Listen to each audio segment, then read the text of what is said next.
I get to coach at the greatest university in this country.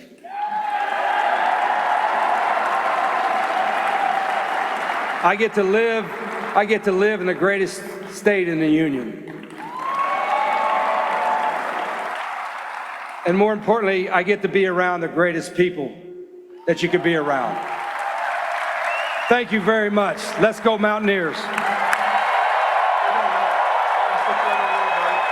And then we went in the back. Wellesley took us in the back. We got some ice, and me and Owen looked at each other, and it was like, it's nice that our guy's back in charge around here. You know, doesn't it feel like more welcome? It just immediately feels more welcoming. So you making that as one of your messages to be like, hey, if you ever played here, we want you to come back. I think it's a good thing. All good programs do that. Yeah, you know what? In football, and in the athletes, a lot of people know, they see you during the games, but a lot of them don't understand how much work you put in, you know, before that, before you play, and what kind of sacrifice it is. Because it is. And even if their guys are getting paid now, it's still a great sacrifice, what they go through, how you coach them, and what the work they have to put in. You don't live a normal life as a student athlete. And so, you know, I'm really, and I've been so blessed, but I can't say enough. I'm really, really appreciative to all the former players. Like, I wouldn't have got this job if it wasn't for Jack State. And the players at Jack State the last 3 years. I mean, those guys did something that people say, well, it's a lower level. Well, it's pretty good football now, playing a bowl. We had South Carolina's ass beat too. So,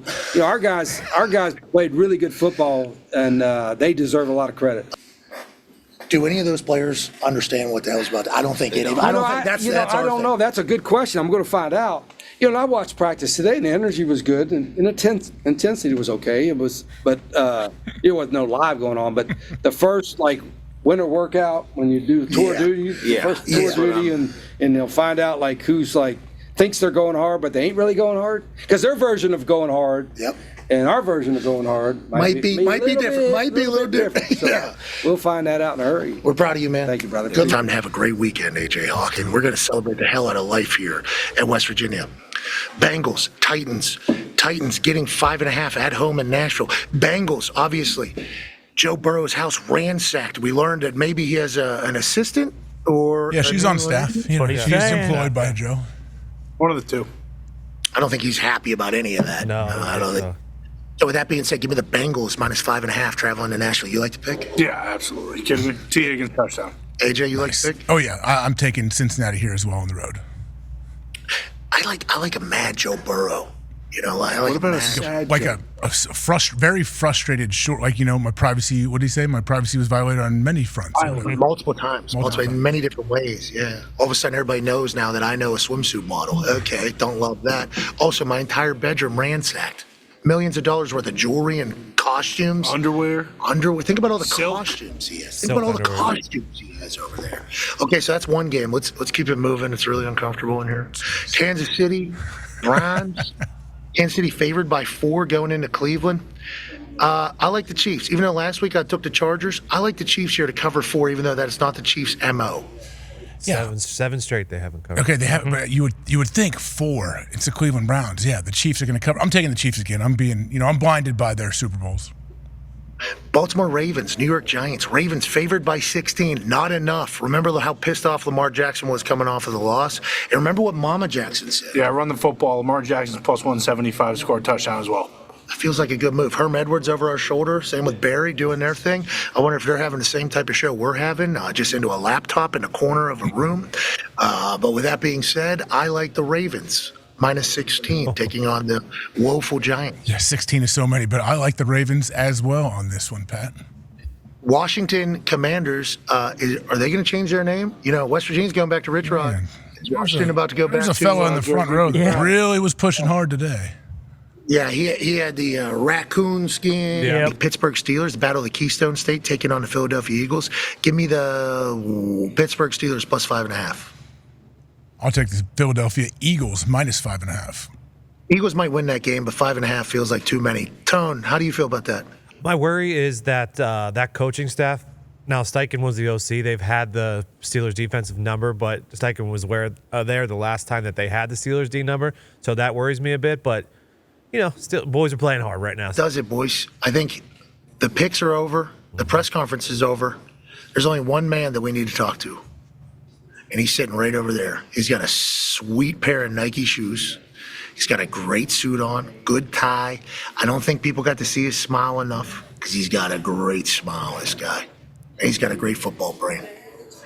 Ladies and gentlemen, to wrap up this phenomenal Feel Good Friday from the beautiful state of West Virginia, athletic director, and I think I heard president of something, Wren Baker. Yeah, Wren. All right. Oh, man, come on. Listen. Oh, yeah. Connor is my guy. Clapping for Hey, you, clapping for you. There you go, Wren. appreciate you guys. Hey, listen. If Ty says anything, he has to do it in his Pete Thamel voice, so. So how does Please. Pete Thamel feel about how today went and Rich Rodriguez being the head coach? Well, Ren, listen, you kind of, you drummed up a lot of support. Obviously, Coach Rod said you interviewed, 10,000 guys and maybe 10,000 additional people on Zoom. I think it was a home run, honestly. I really do. Early on, my sources were saying, listen, there's no way this is going to happen. Rich Rod's not going back to West Virginia. It's going to be the likes of, Barry Odom or someone of that ilk. You kind of you went back into the the tube and said, what do we need to do to kind of get back to who we're supposed to be at West Virginia? We need a hard edge. You found your hard edge. Thank you. And before the celebrations really kick off here, as we're kind of holding it up, how happy are you that this day is come and gone? And now, how pumped are you about the process being over? I'm glad it's over. They're all encompassing, and and because you and I talked a few times. I did turn over every rock because when you make a hire like this, it's not just important for me. It's important for West Virginia. It's important for our state. I mean, it is the brand of our state, and so I wanted to make sure whatever conclusion I got to, that I felt like that there was no more for me to look through to get there. And so I'm married to a process, and it's worked for me. But I'm really happy where it turned out. I think fans and people are happy. We're going to sell more tickets. We're going to need to after what you guys have done to the bar in here. Yeah, we went after that was not part of the deal. The bar, it was not open bar today. Listen, it's Coach Rod's era back. I don't know what to tell you. Me and Owen might rate a bar too.